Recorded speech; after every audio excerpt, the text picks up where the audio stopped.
All eyes are sophisticated control systems. To get the idea, here's a short segment of, in this case, an H bridge used in a servo motor. So I'll post a segment of it. I found this very useful, but more later. Signal is higher than the voltage output of the potentiometer operating as sensor.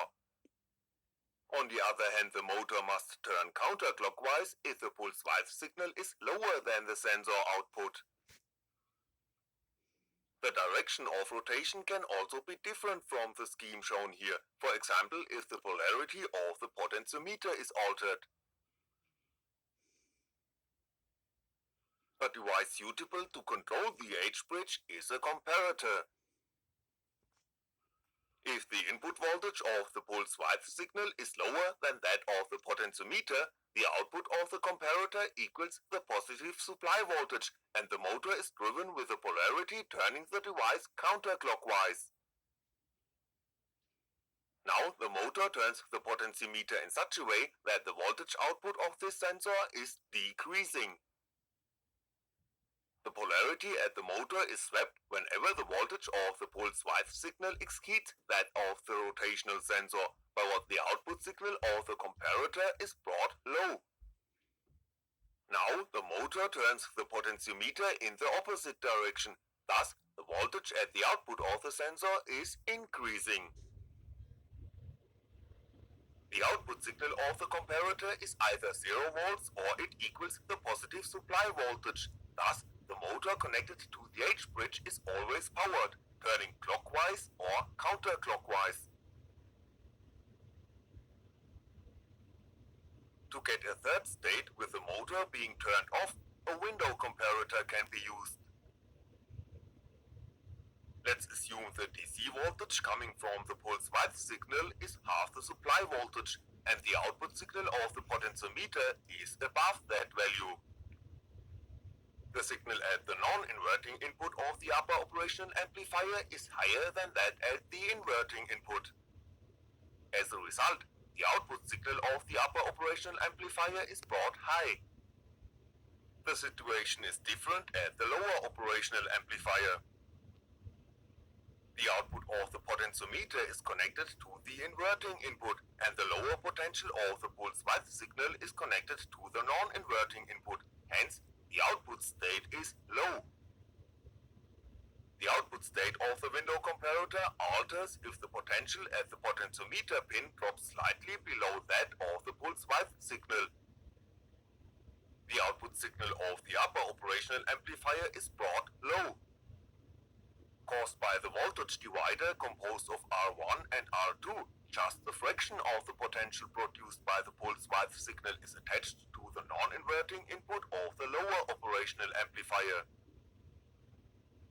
As long as the output of the potentiometer is just slightly below that of the pulse width signal, the potential at the non-inverting input of the lower comparator is still lower than that at the inverting input. Hence, the output of the lower comparator stays low. Not until the potential at the potentiometer pin drops below that at the voltage divider, the voltage at the inverting input is lower than that at the non-inverting input, and the output of the lower operational amplifier is brought high, causing the motor to turn clockwise.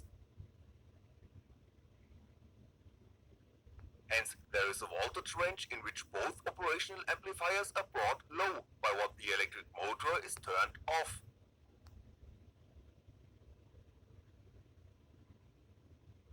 The layout of the circuit, including the H-bridge, is available on the project page. The circuit can be used to replace the board inside of a servo. Before connecting the electric motor, turn potentiometer number 2 and 3 to their middle position and potentiometer number 4 to the maximum voltage.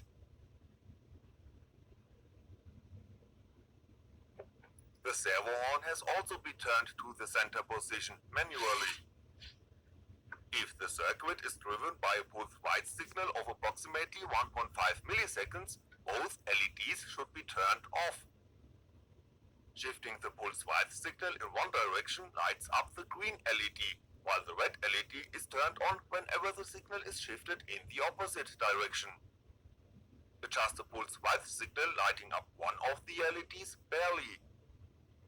As soon as the motor is connected to the H-bridge, it should be powered just for a short span of time, turning the potentiometer in such a way that both LEDs are turned off. Swap the terminals of the electric motor if the servo starts turning with full power in the wrong direction. By turning potentiometer number 4, the maximum voltage output of the sensor, and so the maximum angle of rotation at the highest duty cycle can be adjusted.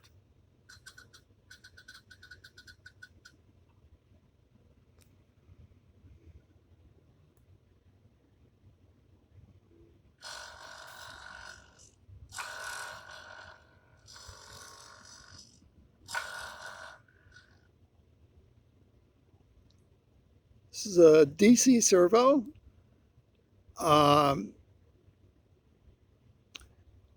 You'll never dissect an eye and find these servo motors. Some people think you can, but never. That's why I use mathematical analysis to determine the behavior of all fundamental eyes starting at birth. They're control systems, and how difficult though this may be, they're all control systems. That's why I wrote papers about it, fully knowledgeable that the ignorance of the public is such that you really can't help them. And that was, of course, Jacob Rafelson. When you're dealing with ignorance of the public walking off the street, prevention is impossible. So it must be the intelligence and science of the person himself to understand the eye's behavior. In the process of long discussions with many engineers, it became clear to me that I had to build a working model, which of course won't be understood by the ignorance of the public. This is why Jacob Rafelson's statements about what he was trying to do was impossible, but worth understanding. When I build a working model, I expect it to work. I expect verification. Strictly fundamental eye, not any defective in any sense of the awe, because the normal eye has positive and negative refractive states and is not defective. How you go through this is up to you. But I build models for logical consistency, that logically consistently, all eyes are sophisticated systems, not bad cameras. But the issue breaks apart based on whether you think evolution designed the eye as a dynamic system or a bad camera. And virtually everyone in optometry knows you're ignorant, and they know they can't help you. So they won't make any attempt at all. Only Jeff and Rupert Wong, great intelligence, science, they really can't help the public. So they help their own children by getting rid of the close work, because the eye uses the close work to control its refractive state. Again, logically, as science, as experimental science for people who understand the math of doing the analysis correctly. Is there a disagreement? Of course. I can't fix anybody unless a person has the intelligence to understand a choice when he still has 20/20, or his refractance changes from plus to minus, basic to 20/40. Then it's either now or never at 20/40, because virtually everybody knows that if you put a minus lens on a kid, he'll never get out of it.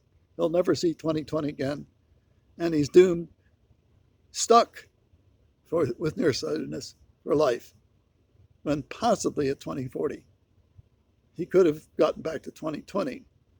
And that's why I've been wearing a plus now for 15 years, because it's the right thing to do. It's science and it works, but I'm forced to do it myself. Maybe you can learn from this. This is a good presentation. I hope you, an electrical engineer designing control systems, then you could perhaps understand a scientific argument. Thanks for listening.